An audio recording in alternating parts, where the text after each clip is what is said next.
Hello and welcome to the PFF Fantasy Football Podcast. I'm your host, Ian Hartitz, and happy week one, everybody. Hope you enjoyed the week one breakdown between myself and Dwayne McFarland that was published on Wednesday. But now we have a very special edition of our 10 Questions podcast. We bring on a guest each and every Thursday throughout the season because, as much as I like to think I know what's going on in the fantasy football industry, always good to get some brighter minds and come collide, see what we can pull out of our collective asses. So you have all probably heard the man I have on today. He's been on this podcast at least 3 or 4 times. I think more than any other guest, probably because I fucking love this guy. Maybe we can cut out the F-bomb. Maybe not. I'm excited. I don't care. None other than NBC Sports Edge, fantasy football and NFL handicapper, John Daigle. John, I think that's the first time I just didn't even lead in with Rotoworld. I'm trying to show you some respect. Maybe I just undid that by bringing it up. But either way, buddy, week one's here. How's it going? Even though rotoworld.com still redirects. But yes, NBCSportsEdge.com is the place to go. I have been on the show, as you said, 4 times, but never have been strung through the 10-question gauntlet. So I'm very excited.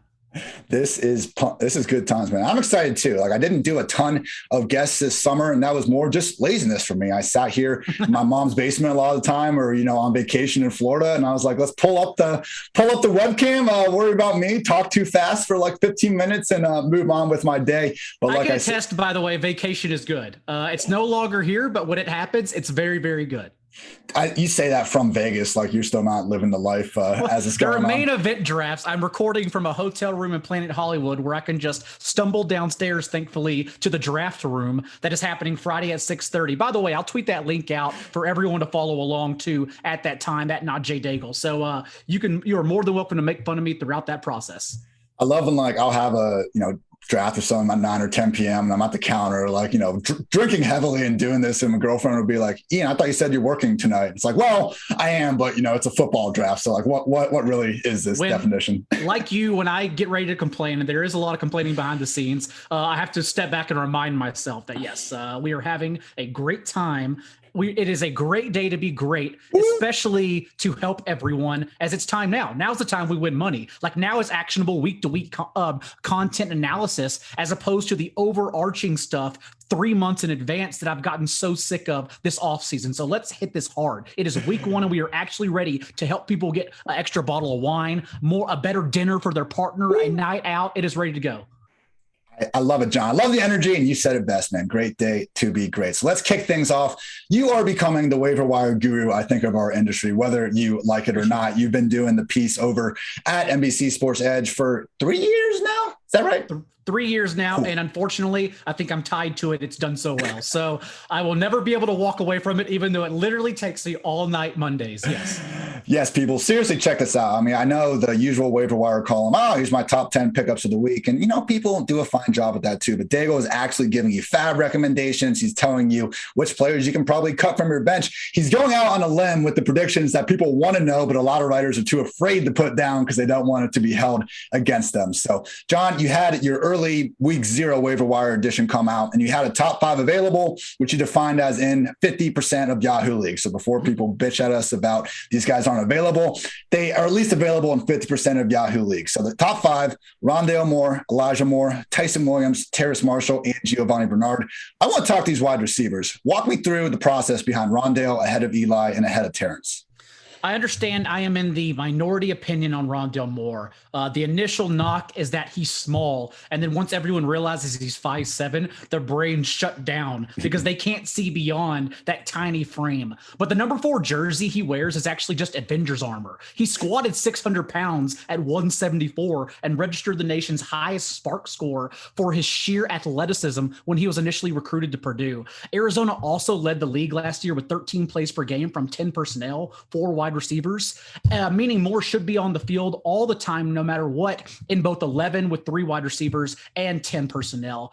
like he was this preseason when he played 44 of 47 preseason snaps from the slot with 9 targets and 3 carries. And this is laughable, I know, but a 1.3 yard depth of target. But even though it's comical, that last mark is actually important to note, since that's exactly how he was used in college, because 71% of his collegiate receiving yardage actually occurred after the catch. He's so explosive. So I'm putting him basically on the field at all time, and the fastest offense, at least they were, in pace last year. And I think it starts in week 1 against the Titans. I absolutely love him, which is why I ranked him so much higher, because he's basically Deebo Samuel, if not the rich man's version of Deebo Samuel, with a high rushing floor as well. Then you go to Elijah Moore. It helps that Jamison Crowder is perhaps out of the way in week 1, but just the fact that as a exclusive slot receiver in college, a very productive one, but he still ran 97% of his routes from the slot. Even so, in the preseason and training camp, they were using him out wide. He had that slot role all to himself, and we also were told he was competing with Keelan Cole for starting spot and 12 personnel, which tells us they already see he can do everything. He can literally be successful from anywhere on the field, and that's what we want from our players. And the matchup, especially if Crowder's out of the way in week 1, is so good. That's why I have Elijah Moore ranked second. And again, a lot more people probably have Moore over Rondale Moore. I get that. I still want Rondale over Elijah because I think that matchup against a weak Titans secondary and a faster offense and a better quarterback is that much more efficient. And then for Terrace Marshall, remember, first round grade. The issue, and he only fell because he had the medical red flags, which he's now cleared from after finishing 4th in receiving yards in the preseason. The issue is he has roadblocks, though. He has DJ Moore and Robbie Anderson, who just recently received that 2-year, $29 million contract. But while we still stay high on Terrace Marshall despite that, is that if there's ever an opening, and he is starting from 11 personnel from the slot in week 1, but if there's ever an opportunity beyond that, of course he's someone who can succeed no matter what. He ran 74% of his routes from the boundary in 2019. And remember, at that time was nearly mirroring Justin Jefferson in receptions, 21-20 until he got injured. Again, Terrace Marshall kept up to speed with Justin Jefferson in 2019 until he got injured. That's how good he is. And then, of course, last year they moved him to the slot for 73% of his routes, and he actually led LSU in receiving despite opting out after 7 games. So that's why I have them ranked. Terrace Marshall actually may be more talented than both Rondale and Elijah. I just think there's too much in his way. So Rondale, Elijah, Terrace for me. Great points all around, Mr. Daigle. I liked how you just worked in that Rondale Moore wearing the Avengers armor comp there. He's a superhero. Thank you, Rondale, for changing your number from 85 to 4. That was one of the ugliest things I have ever seen. And I brought up this comp throughout the offseason, but PFF's own Austin Gale, his comp for Rondale Moore, Julio Jones trapped in Cole Beasley's body. He can do it all, people. Just because he's small doesn't mean he's not going to be great. Elijah Moore, yeah, man, missing training camp was the best case. That's why he is available in over 50% of the Yahoo leagues. Go get him before that buy low window slams shut. And John, I've been against the Sam Darnold breakout all off season. And I'm going to have a really rough September and October because the Panthers opening freaking stretch, Jets, Saints, Texans, Cowboys, Eagles, Vikings, Giants, and Falcons. Not every single one of those is a complete cakewalk or anything, but man, if Teddy Bridgewater could enable 3 top 24 receivers while only throwing 15 touchdowns, I don't see why Sam can't at least get pretty close to that. 3 guys that are certainly better off on your rosters than that old waiver wire. Now, moving on in your article, you also had a high stakes top 5. Sony Michel, Tyson Williams, Marquez Callaway, Boston Scott, Tony Jones, obviously a little bit sharper than what we're seeing over at Yahoo. But what are we thinking with really this Rams backfield right now? Because a lot of people are just saying, oh, Sony Michel's dust. But I don't know, man. If Sean McVay is willing to send 2 draft picks to get the guy, even if he is dust, he might be getting some touches. What do you make of Henderson versus Michel this year?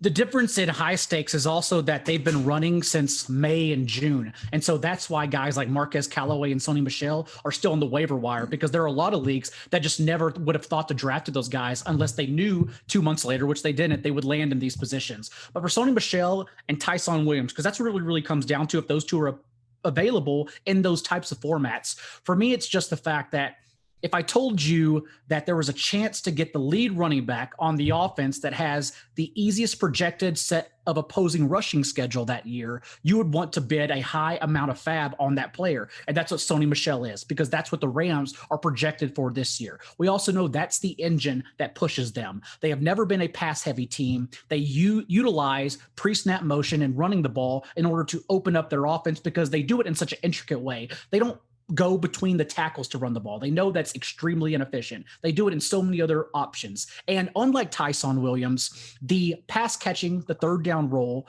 is now vacated. We don't know if it's Darrell Henderson or Sony Michel. And so I'm bidding on the hope that you also get that plus the leading runner, since it's very clear I don't have this opinion, but it's very clear that Sean McVay hates Darrell Henderson.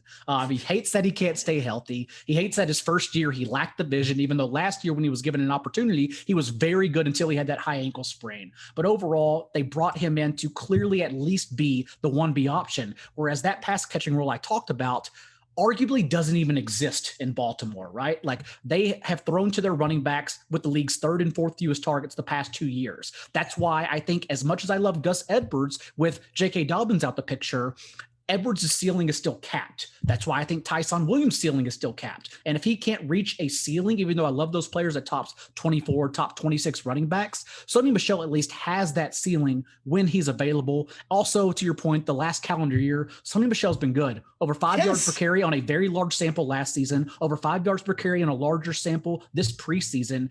I don't know what happened, but when he is healthy, I understand he has chronic knee and ankle issues. When he's healthy, he delivers now.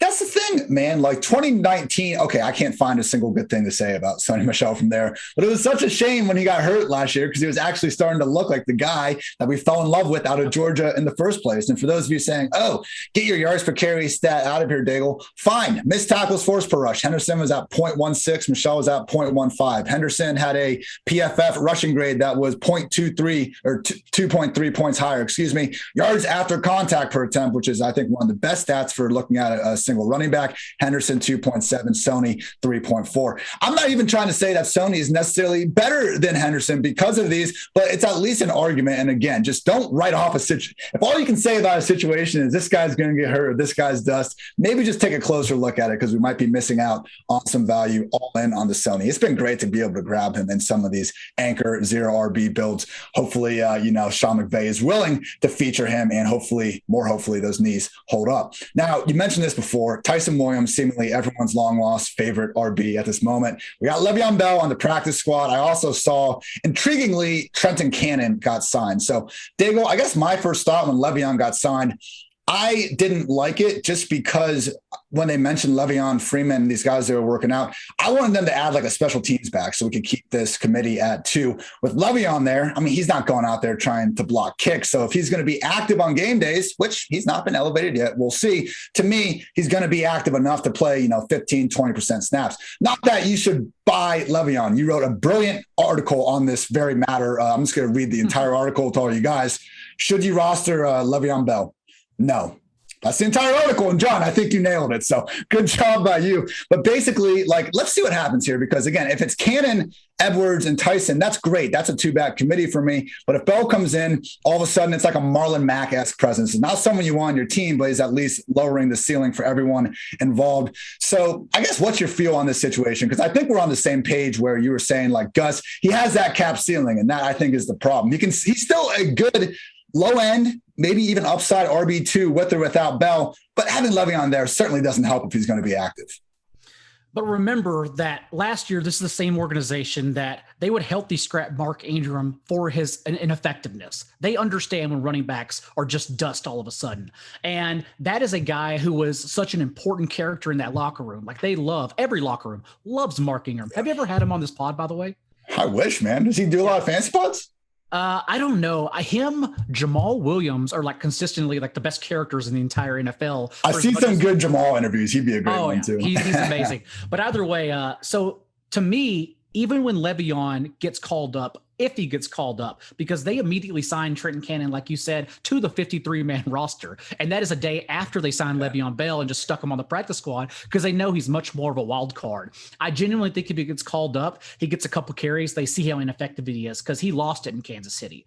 He was given the opportunity. Some people don't think he was, and he just didn't deliver. He was very poor performer just last year, so much so that in week 17, they healthy scratched him. They brought him out for a couple carries in the divisional round game, but again, healthy scratched him afterwards because he wasn't bringing anything to the table. That's what I would think would happen with Baltimore if he even makes it to the active roster, which I genuinely doubt. Also, the fact that I forgot my last point. Go ahead. No, I think when I wrote my saying these questions last night, I was more prepared to be he is a major problem. But that Trenton Cannon signing, and like you said, for them to immediately put him on the 53 and tell Le'Veon to wait, that's very significant. And go ahead. I don't remember what it was, and we don't have to splice this together. You can just leave it like it is. But the fact, some people also said like they brought him in to play third downs. But again, I mentioned the Ravens stats about not throwing to their running backs with Lamar Jackson. So like that role doesn't even exist. Like there's no role for Le'Veon Bell on this team. And that's why I genuinely still think it's very questionable if he makes it to the active roster. Yeah, and I did get a healthy scratch last year. Before that, he came in, played between 52% of the snaps in the first 9 games. But it was like he didn't look good running the ball, but he really didn't look good in the pass game. And that was the surprising part. If you go back to 2018 when he was, looking for that big contract, like his agent's argument was that we have an RB1 and someone that you can also line up out wide and more or less be like a wide receiver too. So he wanted to be paid half RB, half wide receiver type. Last year, he had a career low 0.83 yards per route run, career low PFF pass blocking grade of just 47. Like if Andy Reid can't get the most out of you and you're a receiving running back, man, I can't sign up for that. So I was more prepared to think Le'Veon was going to be a bigger addition, but truly people, I didn't think Trenton Cannon would be influencing my fantasy football thoughts this year. Here we are, September 8th, and that is the case. Let's talk another highly sought after running back recently. Tony Jones, AKA Tojo, is now the undisputed number 2 in New Orleans. Top 5, what are your top 5 pure backup handcuffs in the RB? I'm going to define that as no one that we should expect to get 150 plus touches without injuries. So no A.J. Dillon, no Kareem Hunt, none of those guys. But Daigle, top 5 pure backup handcuffs, go. So I brought to the table both. I have the strictly based on talent top 5. So this is not actionable. This is just hand in the dirt football talk with you. Okay. I think it is a Kareem Hunt, who, as we know, was released in the past for different reasons, but is one of the most explosive and elusive backs in the entire NFL. And then I believe it would be Tony Pollard, A.J. Dillon, Chuba Hubbard, Alexander Madison. What do you think about that? I think you're a little high on Chuba based on what I've seen so far out of him, but I think he'll definitely be in the top 5 fantasy handcuffs one. The Pollard points are ridiculous. Like it's so weird when you pull up the yards after contact stat and he's literally like the forced missed tackle stats and he's 1, 2, 3 with Nick Chubb and Derrick Henry. Mm-hmm. I think Pollard is a little bit like the 3-point shooter who can shoot 50% on 4 attempts. If you gave him 8 attempts, maybe he's not going to be quite as good. But either way, like it's impossible to criticize the guy for just making the most out of what's been happening. So I would probably put Madison ahead of Chuba, but otherwise that's a pretty good list. That's fair. And Pollard, by the way, we all know, it's so funny because we all know he's the best back in Dallas. The issue is that the Cowboys don't know that, which is why Zeke is our number 3 overall player, even though he probably will get stuffed in an island game on Thursday night. And my mentions are going to burn to the ground. It's going to suck, but I'm fully aware of what could happen in that tough matchup. Okay. Hold on. I'm running through the rest of these rosters, just checking you real quick. I think Nyheim Hines deserves a little bit of credit, but he's like a scat back. I wouldn't even blame you. He's very talented receiver, but James White is still like the better third down option. Melvin Gordon. Just kidding. Chill out, everyone. But I did bring also the actionable for the Pro Football Focus podcast with Ian Hartitz top 5. And so that would be Chuba Hubbard, who if CMC goes down, whatever you think of his talent, and I actually think he's very talented, even though the athleticism would say otherwise. But when he gets to the field, as he showed in college, just immensely explosive, just gets it. Almost like Dalvin Cook. Dalvin Cook's testing was very poor, but when Dalvin Cook gets on the field, he has the vision. He just gets it. You can't really quantify it. But he would get Hubbard would every single touch if CMC gets out of the way. Alexander Madison, whose stock as a direct backup rised after they cut Amir Abdullah, because we've seen in the past, his past 2 career starts for Dalvin Cook, he could have been game scripted off the field. Whereas now there's a chance he's not game scripted and he gets the pass catching role as well. So that made me value him much higher as a stash. And then for me, 3 would be Tony Jones right now, because I don't think if Kamara went down, there's anyone else that they could offer those touches to. Maybe they sound like a Dwayne Washington or someone who's played in that playbook before, but overall, I think 80% of the touches will go to Tony Jones. So whatever I think of his talent, it's just a matter of he would get that usage, in my opinion. 4 would be Damian Williams, who I still wonder if he gets the pass catching role from week 1. David Montgomery averaged 28 routes per game from week 4 on without Tariq Cohen, and that's what allowed him to eventually leverage the situation and usage into an RB1 ceiling in those last 5 or 6 games he played. But Damian Williams, they kept around, no Tariq Cohen for what I still think could be the entire year after he sneakily went through another surgery and no one in the organization wanted to admit it. Just when asked the yes or no question, they said next question. They refused to talk about it, which means yes, he had another procedure done. So Damian Williams, I think, is is here to stay no matter what. But if he gets a pass catching role, like that means he perhaps has standalone value in negative game scripts while also being the direct backup to Montgomery if something were to happen. And then 5 would be Rashad Penny. I want to put Penny higher since it is still a run-heavy offense, we assume anyways, with Shane Waldron. But also, Alec Collins and DJ Dallas have done enough good things in front of Pete Carroll that I think he would trust them working in behind Penny if Carson were ever injured as well. So that's where I have them for top 5 fantasy. Love it, Mr. Daigle. Chuba played 62 of 69, 90% people first team snaps this preseason. Just looking at his profile, and it was one of those things where he didn't catch a lot of passes, like period, and a lot of them were behind the line. But a lot of times we just see college offenses not really ask their running backs to do that in the first place. Clearly the Panthers are cool with his pass down ability. We should be too. Great points on Madison. That Abdullah cut is absolutely huge because the 1 week where Madison burned everyone against the Falcons, like they just got down 20 points in the early third, and that's why Abdullah came in week 17 when Dalvin was out and no one gave a shit about fantasy anymore. Madison ripped off an RB4 overall finish. So even if Abdullah was still there, like he'd still, I think, be on this list, but that does help a lot. And then Tony freaking Jones. We're going to continue with this Saints storyline because, man, we got Marquez Callaway, Jawan Johnson, Tony Jones. Like Sean Payton is taking a new generation of absolute no-name guys and attempting to turn them into stars again. Leads me into the question, though, Daigle. Are we positive the Saints offense is going to be good? As much as I love Jameis for his entertainment factor, you know, it wasn't like that all the time he was in Tampa Bay. He was just leading one top, 10 offense after another. Every group, aside from the last one, which, hey, got the third, kudos, was a top 12 or worse scoring offense. So overall thoughts on the Saints offense, specifically these new guys that we're expecting to, more or less pick up where the rest of the guys have left off over the years. We are absolutely not positive.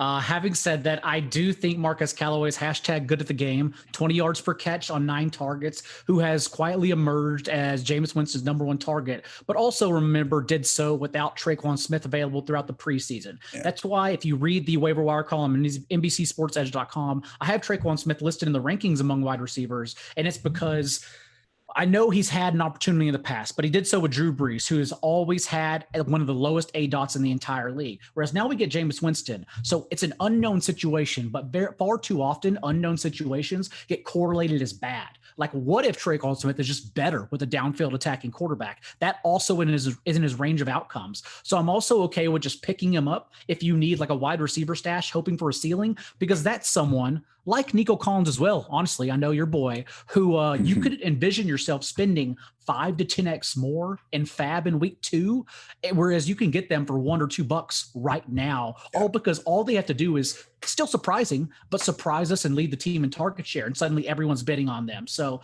I'm still okay with that.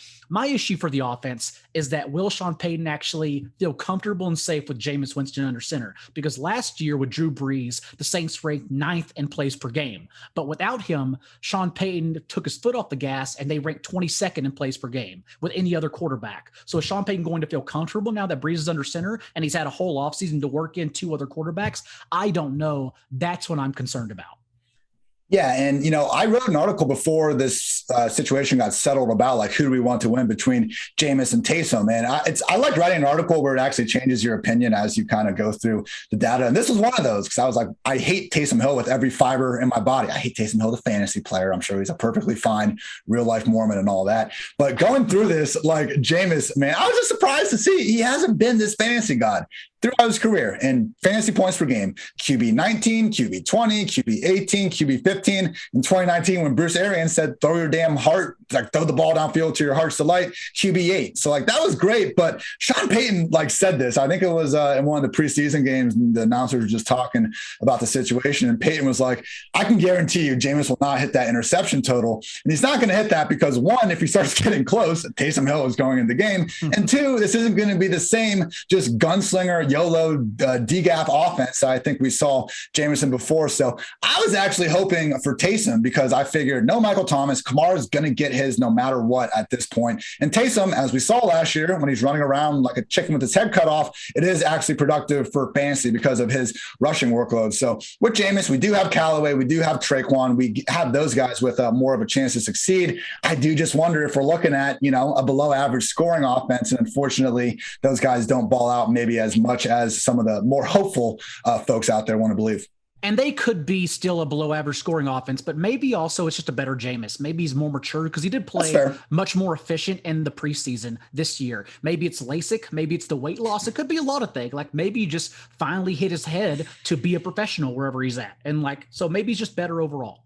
Juwan Johnson, we buying that at all? To an extent, but you don't need to, I wouldn't think, worry about it unless you're in much deeper leagues, like a tight end premium where like if a tight end gets 6 targets, you're perhaps flexing him if all you have is like running backs who don't have a role just yet. That's kind of the only place I'm focusing on a minute. I think my takeaway and a wide receiver, cornerback, and tight end column was basically like, sucks that Troutman is not going to be a thing after a lot of people, including myself, are really hopeful. Doesn't necessarily mean Juwan is going to be a thing. Let's revisit the snaps and stuff after week 1.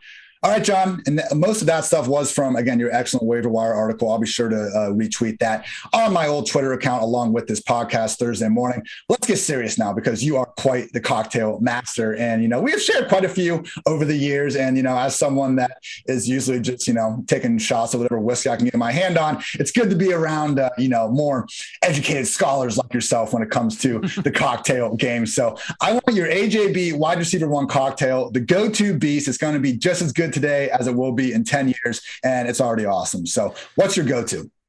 Yeah, as you typically drink beer and proper 12, I'm the one usually forcing down other adventures down your throat. But my favorite drink leisurely is either a spicy mezcal mixture or just a regular old dirty martini. They're amazing. But the Daigle special margarita, if you want me to bring a recipe to the table, is 2-to-1 tequila to lime juice. So let's say 2 shots tequila, whatever you want, then 1 shot of lime juice. Half an ounce of orange liqueur. It's usually Cointreau, but whatever else you have available, that's fine too. 1 to 2 drops. This is the secret sauce, by the way. 1 to 2 drops of Trader Joe's habanero sauce. Oh, they make a very thin habanero sauce that actually isn't as spicy as you think, but literally 1 drop in each one brings out like the smokiness of the tequila, makes it very good. And then you top it with a splash of lime carbonated water. LaCroix usually, but whatever you have on hand, that's the margarita.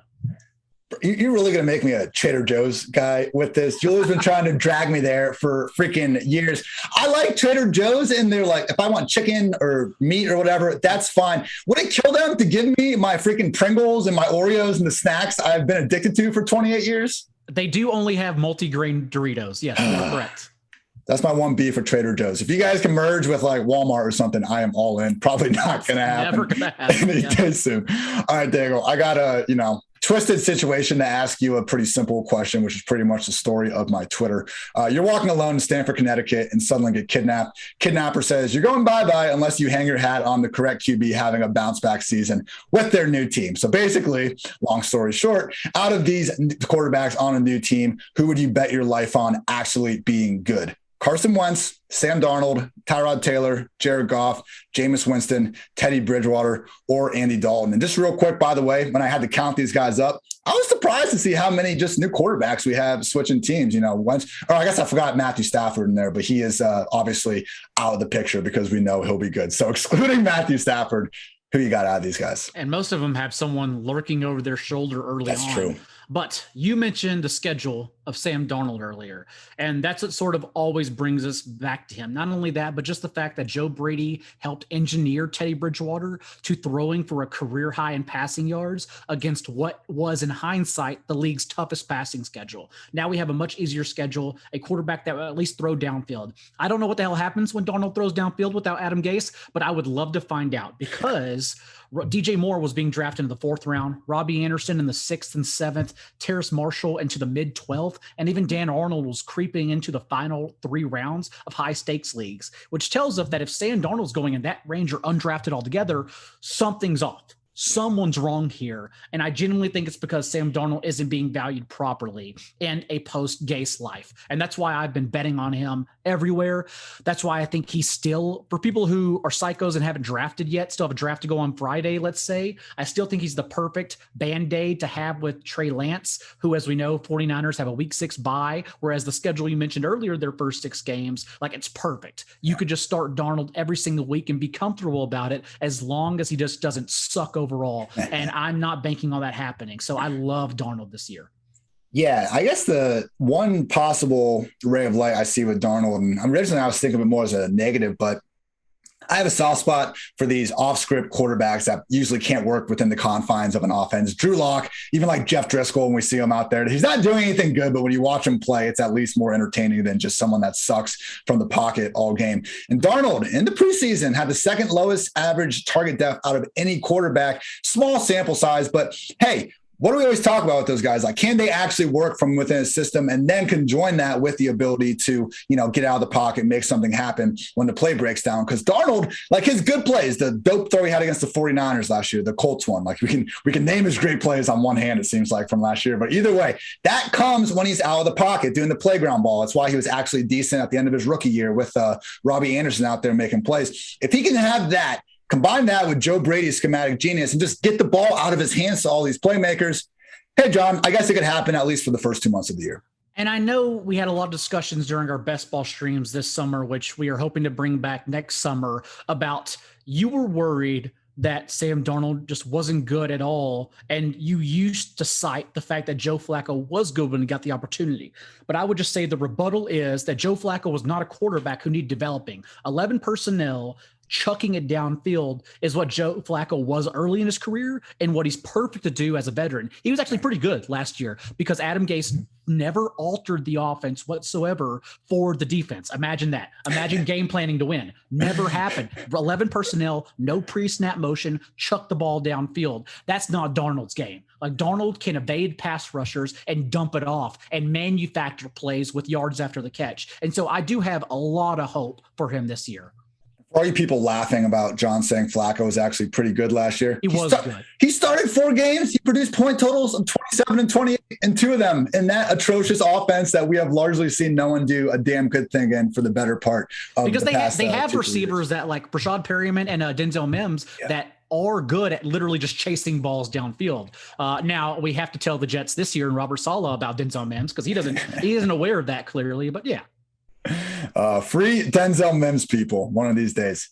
John, you're a gambling man. Do you have a favorite week 1 bet that you've already locked in? And if you haven't, just what do you plan on locking in? Oh, yeah. I mean, I have like 5 bets already. Okay, I thought so. But the one I feel comfortable giving out to people is Giants Broncos under 42. Not only do we have like the Broncos defense, which is a top 3 unit, honestly, like even offensive line, offensive skill players outside of quarterback, it's all top 3. Then you get to the quarterback and it's a bit of a mess. But overall, the defense, even in having someone like Patrick Surtain who can match up with the archetype of Kenny Golladay, I think the pain is coming. Daniel Jones, of course, in 26 career starts, has 28 fumbles, 3 sacks per game, 2 picks, and has averaged 6.5 yards per attempt in that span. Whereas you look at the other side of the ball, and though I do believe Teddy Bridgewater is a very efficient passer that will get the ball out of his hands cleanly, the fact is that Patrick Graham's defense is consistently overlooked. And he's overshadowed because Joe Judge is just a cartoon character. Graham's defense and the Giants defense allowed over 30 points just twice all last year and not once in a single game from week 6 on. So they are a amazing unit that actually just got added with talent and athletic quarter, for instance, like Adoree Jackson in the offseason. So for everything the Giants are doing completely wrong, and they are doing everything wrong on offense, the defense always holds its weight. And so that's why I think the Broncos win for sure, but I genuinely think it's going to be 17-0, just a 20-21 point game. I think the easy top cornerback duo is Xavier Howard and Byron Jones out there in Miami. James Bradbury and Adoree Jackson, I'm not saying they're cemented as 2, but they are up there, people. Bradbury was already anyone's idea of a number 1 in his own right. And let's see how Adoree looks when he doesn't have to, chase Antonio Brown on an island for the entire game. Like, that's the thing, man. Too many times these shadow cornerbacks. Last year, the Eagles, the line. Yeah, okay, the Eagles. Eagles are playing the Seahawks, and they say, hey, Darius, good luck guarding DK Metcalf. We're going to give you 0 help the entire game and we'll see what happens. And yeah, he gets roasted, but that doesn't mean Darius Slay sucks. Like, 95% of other cornerbacks in the league aren't even good enough to have their coaching staff give them that responsibility in the first place. So excited to see that about Adoree. And yeah, you said it about the Broncos defense, man. Healthy versions of Von Miller, Bradley Chubb. They added Fuller in the offseason. Certainly Vic Fangio's best defense, I think, since he has left Chicago. And, opened at 42.5 and it's down to 41.5. Some might say that's a sharp bet by you, Mr. Daigle. Now, I know that I believe it's you and Denny doing the DFS building blocks on Fridays, right? It is Kyle Dvorak. Denny committed before he realized he has to have the kids at that time. Oh. And so he's going to drop in every now and then. But yes, it'll be myself and Kyle Dvorak Friday at 6 p.m. Eastern. I met Denny for the first time in was it in Texas? What the hell? Canton. No, it was Canton, and I heard he was a celebrity because I wasn't able to make it. Yeah, I was almost starstruck, and I was way too drunk to be opening up the conversation. I was just like, great to meet you, man. I just had nothing else to say after that. So hopefully I'll redeem myself with Denny. Happy to see that you also, wow, Kyle's letting you podcast even after he pocketed that 200K or whatever. He is still letting me host. Yes, and Kyle will be on for sure. Still letting you host a podcast that we created once upon a time, Mr. Daigle. But okay, I want a small spoiler about your DFS research. Let's talk your favorite GPP stack on DraftKings. If one, wanted to try to make $1 million, take down the Million Maker. For starters, it is our baby. And a story quickly for those that don't know, we just wanted to do a DFS show together. That's all that mattered. And it actually got pitched to us and we kind of ran with it until it got nixed. But the first idea was Ian and John's big adventure. And we were gonna wear safari hats and have a jungle background and talk about DFS, which by the way, still not the worst idea. I'm in, man. Imagine we got to cut that. I don't want someone stealing that. Imagine someone tuning in stoned as hell watching that as we're just reading off our notes. Anyways, though, for this week, Cardinals Titans is going to gain all the exposure, and rightfully so, because we are down on both secondary. I don't expect either to stop the other side, but I don't even want to say it because I think it's going to gain steam and I don't want it to gain steam. I will be on the Bills Steelers this week. For starters, the Steelers defense is a shadow of what most perceiving it to be last year's elite unit. TJ Watt practiced with this team for the first time in 5 weeks just on Wednesday, so I expect him to start slow out the gates. They released Steven and Nelson and Mike Hilton, 2 of 3 starting corners from last year's nickel package, and of course Bud Dupree signed with Tennessee. So they still don't have nearly as much talent as they do from last year. And then what do you think happens when 32-year-old Joe Hayden is ditched on an island trying to cover Stephon Diggs? It's not going to go well. Per established the runs Pat Thorman in their first preseason game for the Bills. 9 of the first 10 plays out the gates on that opening touchdown drive came shotgun, no huddle, and Allen's first 16 snaps and 26 passes of the 33 snaps he played in the first half, they were all passing plays. And so since we already know the Bills ran the league's highest pass play rate or second highest pass play rate neutral game script last year, and Brian Daigle already came out and said he wants to somehow pass even more. I don't know what's going to happen, but he said he wants to pass even more. I expect them to just hit it hard, hit it early. Whereas we can look to either Deontay Johnson, if you want to go that route, since he led in target share last year, of course, with Ben Roethlisberger and the 13 games he played, but also Najee Harris is pretty safe in any game script. The fact that Anthony McFarland landed on IR tells us they have only, and they cut Jalen Samuels, tells us they only have Harris and Benny Snell. And Snell, even with James Conner healthy last year, only averaged 7.5 routes per game. There is no way in hell they use him in the passing game. So Najee Harris's floor, I'm not kidding, is potentially 8 catches. And that in a negative game script is just fine. Because even if the Steelers hang around, one, my Bills -6.5 bet, another bet would be washed. But also, if we get explosion, we get fireworks from both sides, that's great too. So there are so many different outcomes that can go well either way for Najee Harris in a Bills game stack. Yeah, Najee is priced on the main slate as the freaking RB14. I have him as the overall RB6, even including, the night games and stuff. So great points all around there. Don't fade any of these Pittsburgh receivers just because of Tre'Davious White. He did not follow any individual guide last year. Obviously, he's a great cornerback, but just usually with these shadow matchups, don't need to worry about it, especially in this case. And yeah, man, the crazy thing too is you can go Josh Allen, Stephon Diggs, and while, a lot of these other stacks, I like Seattle this week, but if I do that, I'm going Russ, Metcalf, and Lockett. That's using a ton of salary for my stack. You can go Josh Diggs, and then Cole Beasley is only at 4,400. No one's going to want to play him because he won't get the vaccine. But if you just want to try to make some money, he might be a good guy for you to throw in the lineup. And Emmanuel Sanders is even cheaper. So it's one of the softest. I mean, it was when I was going through my wide receiver ranks, I was like, all right, where do I want to put Beasley and Sanders? Because they're going to put up numbers if the Bills are going to throw the piss out of the ball like they seem like they're going to. And I think their DraftKings salaries are more than affordable to get in, particularly, man, everyone's just going to be dumpster diving to 3K wide receiver range. That 4,000 might be the soft spot you want to actually attack. I Completely agree. You nailed it. That's why I also I don't mind digging around. That's why I like Rondale Moore this week as well, because as everyone dumpster dives for Elijah Moore, Rondale Moore is the same price. And if he's going to come in 10 to 15% less roster percentage, I would love to have him. Also, remember that even when we hear, because we know the Najee Harris price is going to catch up to everyone and he's going to be rostered. It's a bad price. So you play it no matter what. Yeah. And then you get contrarian elsewhere. That doesn't mean be stupid elsewhere. That means okay, I can still play Josh Allen, Stephon Diggs at respectable roster numbers, but then also add in Sanders or Cole to your point. Great throwaway line that I found a random week 13 breakdown from our ex-editor, Matthew Friedman, Fantasy Labs, now a member of, FTW? FTN, my bad. FTN. But Friedman said, being a contrarian isn't a license to be a fucking moron, which is a very good point. You can be contrarian. Don't be a freaking moron, though, people. Wise words from Matt F. The Oracle. Daigle, you have made it to the end of the 10 question gauntlet, as you said. And also, at some point, I just called these 10 questions with, because that seemed like a pretty easy title for me to send the producers. Usually it's 15 questions or something. I don't know.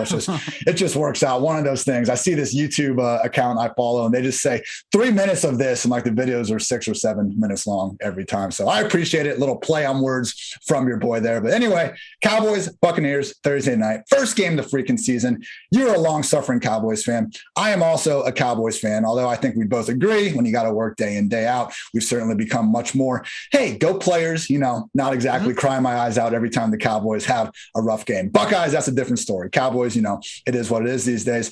I will say, though, you got lucky. You're old enough to have experienced some of the Super Bowl glory. I have seen 2 playoff wins since I've considered myself a longtime football fan. What are we thinking for 2021? Give me your general thoughts on the Cowboys outlook and a score prediction for Thursday night. For the record, I wasn't of sports and Cowboys conscious at that time. I was a bigger basketball fan, even though the Mavericks sucked. So for the Cowboys, actually, I'm of the angry demographic like yourself that keeps harping and saying, wow, this team actually hasn't made it past the divisional round in 26 years. It's wild to think about, but it's actually true. They just haven't been a good team in that time. But for the Cowboys this week, I am worried about the Zach Martin injury. It sucks that it's already come back to haunt them. I would like to see Dak Prescott play a football game since his injury, not a preseason snaps or practice reps, a football game, especially since he struggled throughout camp with those injuries as well. And so I, unfortunately for week 1, am down on the Cowboys. But I also think if you're drafting on Friday, and there are a lot of people who do draft on Fridays and Saturdays after the first game, I think you could take advantage of the Cowboys dips, assuming everyone else comes out of that game healthy. That's really what we're looking for. And to see uniqueness and still the high passing play volume, a la last year when Prescott averaged 50.5 attempts per game because their defense sucks so bad. That's genuinely what we want again, for their defense to burn to the ground while the Cowboys have no choice but to pass the ball, because that also helps you unlock Zeke's ceiling, another dipping player most likely, because in those 5 games, Zeke averaged a career high 7.5 targets per game. He was on route to unlocking that legendary running back ceiling that we chase, because running backs, when they hit, are league-winning players. So still very high, but for this game, it's a nightmare. I like Tom Brady over 2.5 touchdowns as his prop. I like the Bucs to cover. Having said that, you can look at your offshore books, because I think it's already been bet up to 8, whereas I got it at 7. Yeah. I wanted it before the hook to come with that 7. And then I also like the that may be it actually. Oh, and the over. I like the over at 52 still as well. I like the over. Yeah, 7.5, 8. I can just see Dak throwing that meaningless touchdown to Amari with 30 seconds left just to cut the deficit to 7 points. So it might not be the worst time to buy a half point, depending on what your book is telling you. And that pressure, man, it's not going to be good. And I think, we do need to remember, it is for Ezekiel Elliott, you should not be benching this man under any circumstances. I don't care if his entire offensive line is out of the game. If he is getting 20 plus touches, we are playing the man. For Dak, though, that's when I'm more willing to look at the pressure stuff. And you guys can check out my mismatch manifesto on pff.com on Thursday. I combine pressure rates. It's using 2020 numbers, so it's not perfect. In this case, though, we do have a lot of returning players on both lines of scrimmages, and Dak Prescott has the 5th highest combined pressure rate going to this one. Obviously, without Zach Martin, that's going to make matters far worse. So hopefully Dak, 100%. Hopefully this is a good one. I'm just happy football's back, John. We made it through the 10 questions, through the off season, and we are here. And people can check out all of your work again over at NBC Sports Edge. You're on Twitter at not J Daigle, because at John_Daigle was taken. You tried to reach out to this person over the years. They, they're holding out. They're waiting for you to get. They did not take my privilege money. I did try to send it though. I did offer something big. They're waiting. They got the long-term view in mind, waiting for you to just truly blow up, waiting for you to just become the man in the fantasy industry, and then you'll have to pay big time. But John, I mentioned, your waiver wire article. You got the DFS building blocks on Friday. Everyone can check out a good football show. Yes, a good football show. We are up to 6 episodes per week now because usually 5 in the regular season, but the 6th because the DFS Building Block Show, again, Friday, 6 p.m. Eastern on Twitch and YouTube, that you and I created and will be there. That'll be our legacy. It'll still be there whenever we're both out of there, perhaps, if I'm gone at some point.